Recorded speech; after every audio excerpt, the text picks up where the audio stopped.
the CW Twin Cities presents See What's Now, brought to you by the X Games.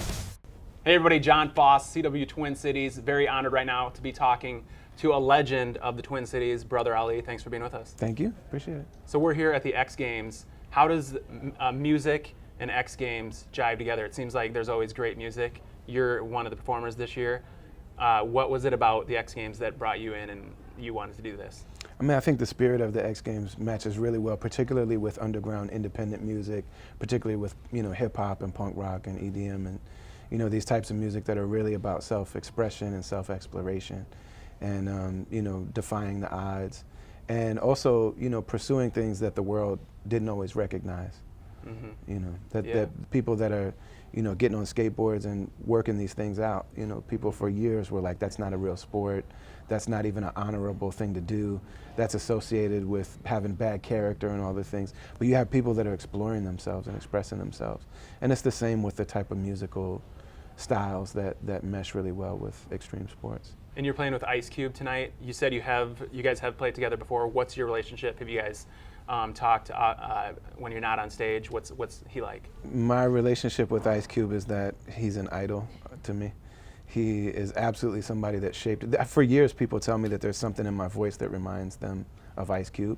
And that's because I spent years completely imitating him, both in his amazing songwriting, but then also, especially early in his career, he was so adept at pointing out, really illustrating for people what a certain slice of life is like from a perspective that most people never got to hear in America.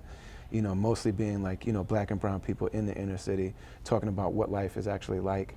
And then when he broke off and went solo from NWA, he did some of the most amazing political music of all time. His album, Death Certificate, I think is a flawless album. It might be the best hip hop album ever made, in my opinion. All right. And I mentioned earlier, you're from Minneapolis, kind of a legend around here, and now that Prince is gone, I mean, when it comes to the face of the music scene here, I think your name would come up a lot. When you were younger, you moved around a lot, and you ended up, I think, in North Minneapolis. Mm-hmm. What was it that brought you guys to the cities? Well, my family moved a lot because my dad struggled, throughout his life, and he found a home in fundraising. And so he came here actually for the Courage Center, which helps people with spinal injuries. And when he came, we moved almost every year in different little cities, mostly in Michigan. And so when we got here, my mom really loved it. And so she said, if you guys want to keep traveling with your dad, you can, but I'm staying here. And so, this has been home. No place before this was ever, a home base for long enough to get really connected to it. How old were you when you moved here? I was 14, turning 15. Okay. So, I was already, a teenager, but this is the place where people have known me for different phases of life. Mm-hmm. There are people, especially in North Minneapolis, that knew me when I was a little kid, and then they knew me as a young adult, and they knew me before I ever made music that people knew about. And so they've seen all those different facets of life. And to me, that's what home is really about, where people have known you and seen the different parts of your life that you've gone through. And they remember you before the world knew you. Mm-hmm. Yeah. Are you still in North Minneapolis? I actually live in South Minneapolis now. Cool. Yeah, but I'm still very, the Twin Cities is it's a really special place. When you travel a lot, you realize how unique it is. And it's really a small town that feels like a big city if you don't move around a lot. Yeah. So the people I think in Minneapolis are, comparing it to other places in Minnesota. So it feels like a big metropolitan city. Mm-hmm. But when you travel a lot, for me anyway, when I travel, I'm like, this is a small town that doesn't know it's a small town. Mm-hmm. And I really love it, man. I really love the way people talk here. There's not one Minnesota accent, there's 30 of them. Do people think you have an accent when you're out of town? I talk really uniquely. The way that I talk is really partially because I'm legally blind, and so I don't see very well. And I relate to people based on their voices. And actually, when I really love somebody, I can do their voice. And sometimes, like Ice Cube, I do their voice and it's a part of me loving them to the point where it becomes part of my voice without me even really So noticing you replicate other people's voices? Yeah. Okay. Can we hear your Ice Cube? No. No, I intentionally never do it because so many people do it for comedy reasons that it feels like you're mocking the person. but I don't have like I don't do impressions, like I don't have like a Trump impression or you know what I mean? It's genuinely when I really, so like I do great impressions of people that like 8 people know are great, you know what I mean? Yeah. And they're never for comedy reasons. You Okay. know? But yeah, so like the different voices in Minnesota. So when you moved here, you said you were 14, but you started hip hop when you were like 7, right? So you were already doing it. Yeah. So what got you started, and what was it about hip hop and rap that you were like, this is something I'm interested in? Well, being an albino and looking so clearly different, so you know, I'm 40 years old now, and so when people see me with white hair and I chose to shave my head, people would just maybe think that I'm an older man, and it looks normal for a guy, a middle-aged guy, to look like this. But when I was 7 years old, I look exactly like I do now, except this was on my head, but it's growing straight out of my head. So people were really cruel to me, and I had to learn how to navigate the world, having an image that is, I can't take it off, I can't change it. And the people that really made that, the people that have done that better than anybody else, and really the people that have navigated the really peculiar, crazy reality of modern life, especially in America, are Black Americans. Like nobody has had a more difficult time and met it with more beauty and excellence and grace and genius. And so that comes out in the music, but even before the music, like I fell in love with that culture as a wisdom tradition and as a way of holding on to one's humanity. So I fell in love with that first, and then the music was like, oh, this is a way that shows everybody the genius and the humanity that I know about from these people. And so Ice Cube is one of the people that do that. You know, you got a guy that's like, you might look at him and think he's a street guy, and he might be a street guy. But he also has because of his experience, has a commentary on America from a really unique perspective that the average, you know, person who's part of the dominant group might not ever know. And he articulates it perfectly, especially on the Death Certificate album and America's Most Wanted and things like that. But then also, you know, he's been able to go and make movies now where he's, you know, shows Black family life in a way that America might not know about. Where you might have seen The Cosby Show, and these are like, you know, well-to-do, affluent Black people, and that's good to see that. But, you know, he's able to show that the guy that you saw as a street guy saying F the police also has a family, you know, and so that's really important. And I'm just a little bit younger than you, obviously also a white guy. So I remember back when I was growing up, myself and all my friends, we were also into rap and hip hop because NWA was big at the time, and it was kind of crossing over to where everybody was becoming a fan. So I can see where you kind of like got into it, because I can relate to that. But I remember that time, like there was nothing in the Midwest as far as like hip hop originating, at least that I knew of. And now it seems like Minneapolis and even Kansas City are kind of hubs for some of the biggest, most creative hip hop that's happening right now. With you guys, Prof, you, Rhyme Sayers. Atmosphere. And Atmosphere, I was going to It's say. all because of you Atmosphere. and Atmosphere, it seems it's like because of with Atmosphere. Rhyme Sayers kind of got this whole thing started. Yeah. How did it all blow up? Well, I would say Tech Nine, I'm assuming is who you mean by Kansas City, and his collective of people, and Atmosphere. Atmosphere is really similar to Prince in the sense that something is not possible until somebody believes that it is and is willing to put in the work and is willing to do the self-sacrifice of making it possible for everybody else. And that's what Atmosphere did in the hip-hop scene. So I'm a beneficiary of what they did. I probably have executed it well, but also it was tailor-made for me because of the fact that I'm so unique and never would have had opportunity to just go the record label route. So the mainstream route was never an option for me.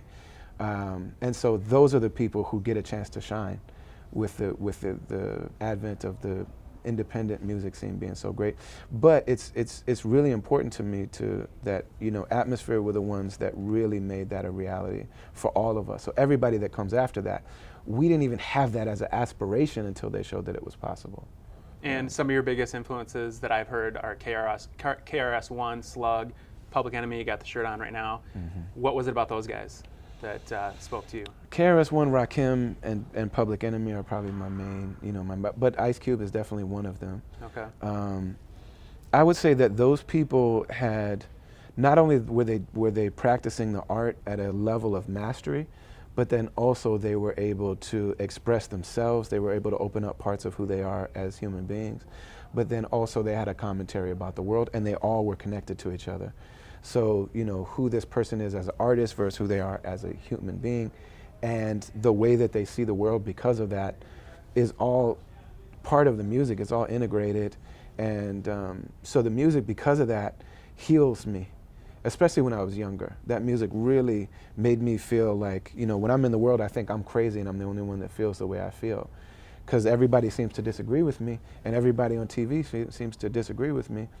But when you hear that music, it's like, no, these people know what I'm talking about, and they know it better than I do. And they're so masterful at how they deliver it and so confident that that it really makes me free, you know. And so that's why I gravitate towards those artists, and I would like to be one of those. I don't know if I am or not, but I know that I would. That's my intention. Well, that kind of leads me to the next question. When it comes to rap, there's a lot of stuff that's pretty surface level, but you are different. Why are you different? Is it because of the people that influence you? I mean, your music is at a deeper level. Why is it that you Well, first do it of that all, way? I think that a lot of the music is deeper than it appears to be, but you have to know the people that are making it and the circumstance they come from to know the things that they're not saying.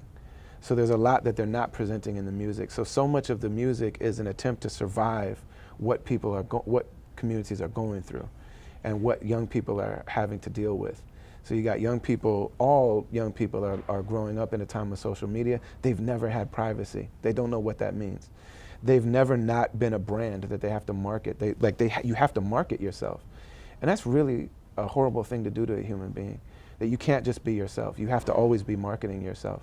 And if you're not, then you're considered to be a failure, you know. That's really horrible for all young people. But then on top of that, you bring in the drugs that people have access to. And then, you know, so that's occurring for everybody across the board. And also the fact that people are learning, the first time people have like such amazing like access to porn. So the ways that people respond to each other even intimately, like they learn from watching paid actors. This is really not normal, and it's really difficult for the heart to hold all of that and be 13 or whatever. And then you add on top of that people that come from, you know, marginalized, oppressed communities. You know what I'm saying? Like, so what they're talking about, it may seem surface level, but it's not. If you know all the things that are under, so if you think about a iceberg floating in the ocean, you see this much of it, but there's all this underneath it. So, you know, the people that you know are able to lower the waterline a little bit, which is what I try to do, and what really anybody that does this for a long time will look to lower the waterline a little bit. Mm-hmm. And you have the great ones like Kendrick Lamar that can reveal some of that. J. Cole can reveal some of that. You know what I'm saying? There are people that do it.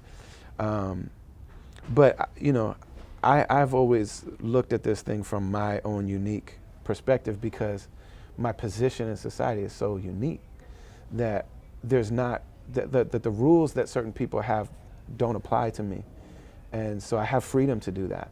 It's not that I'm any deeper than anybody else. It's not that I'm more of an artist than anybody else. And really this whole, I would say, section of independent artists, these are people who don't have the same pressures that, you know, whoever you want to look at.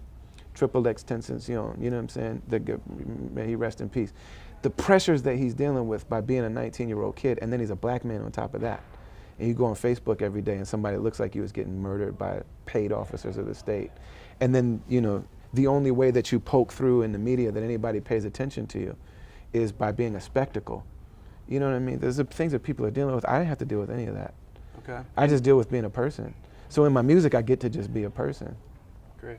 All right. Yeah. So that's awesome. We have one last question for you, and this is actually from one of our fans out there, Tim Barry, sent this question in. So you're a father, right? Mm-hmm. 2 kids? 3. 3. Okay, great. Congratulations. Thank you.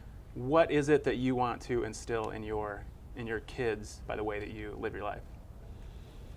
I think that if I succeeded in loving them without conditions, then that would be really good. And it's a really difficult thing to do. Really difficult to love unconditionally. Even your children, to do as an action, like you feel it no matter what, but like, can you make them feel it? You know, that's really hard to do, man. It's really hard for me to do. Yeah, because I'm also a dreamer, and I also have things that I believe in really deeply.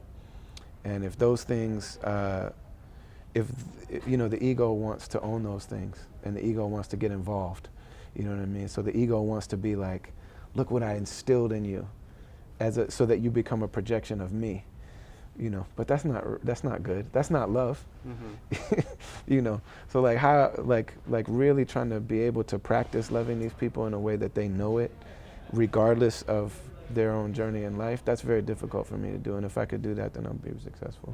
All right, Brother Ali, thanks so much for being with us. Thank Twin you. Cities, if you want to connect with this guy, he's at Brother Ali on social media. Appreciate the time. Thank you. Thanks.